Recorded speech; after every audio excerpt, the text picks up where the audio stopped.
Ensuite, troisième chose essentielle, c'est qu'est-ce qui se passe si j'ai la dérivée, la somme de deux fonctions. Soit j'ai une fonction f, qu'on va appeler f de x, soit j'ai une fonction, une autre fonction qui s'appelle g de x. Voilà deux fonctions, f de x, g de x. Par exemple, je sais pas, 3x moins 5 et 2x plus 7, c'est deux fonctions. Qu'est-ce qui se passe si je vous demande de dériver la somme de ces deux fonctions-là? Alors, qu'est-ce que je vais faire? Je vais reprendre ma page 93 et je vais reprendre cette définition qui est là. La dérivée de f, c'est la limite pour delta x tendant vers 0 de tout ce bazar-là, ça vous l'avez vu, à la page 93.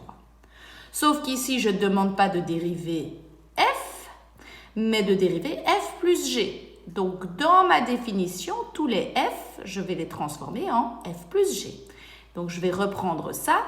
Tous les f qui sont ici, je vais les transformer en f plus g. Donc, allons-y.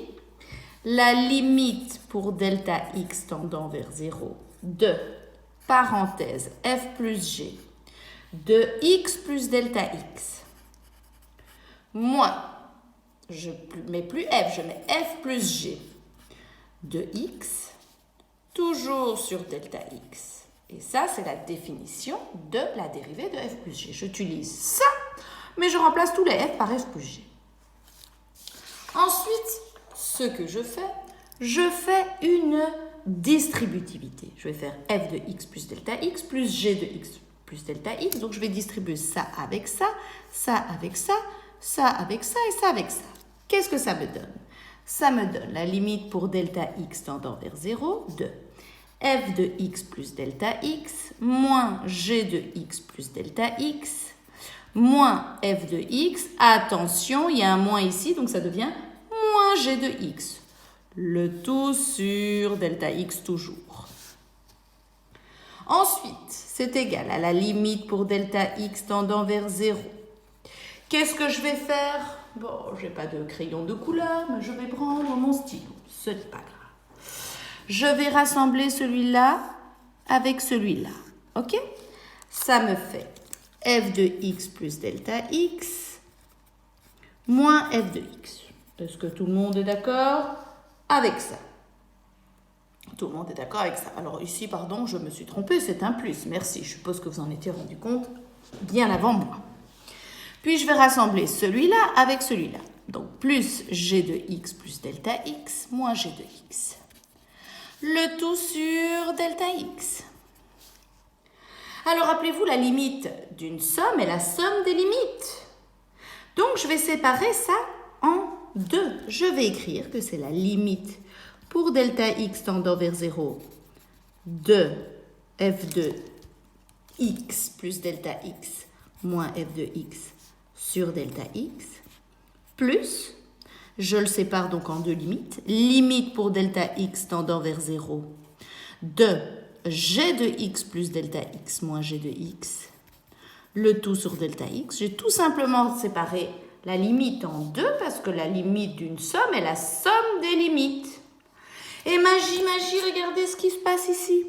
Ça, c'est tout simplement la définition de la dérivée de ma fonction f, ici. Et ça, au lieu d'avoir des f ici, j'ai des g.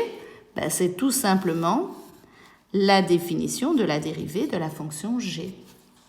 Donc, finalement, qu'est-ce qu'on peut dire? Troisième formule à connaître qui, pour l'instant, vous semble complètement fofolle. La somme d'une dérivée, la dérivée d'une somme est en fait la somme des dérivées. On vient de le démontrer.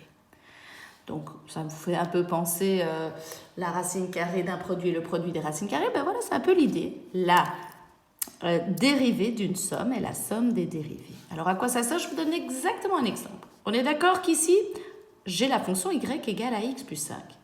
Et je demande de dériver ça. Comment je vais faire? On est d'accord que c'est la dérivée d'une somme.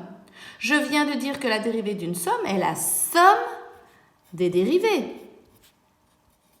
Donc, je peux séparer ça en deux et faire la dérivée de chacun séparément. Or, je viens de vous dire dans une vidéo précédente que la dérivée de x, c'est où? C'est ici.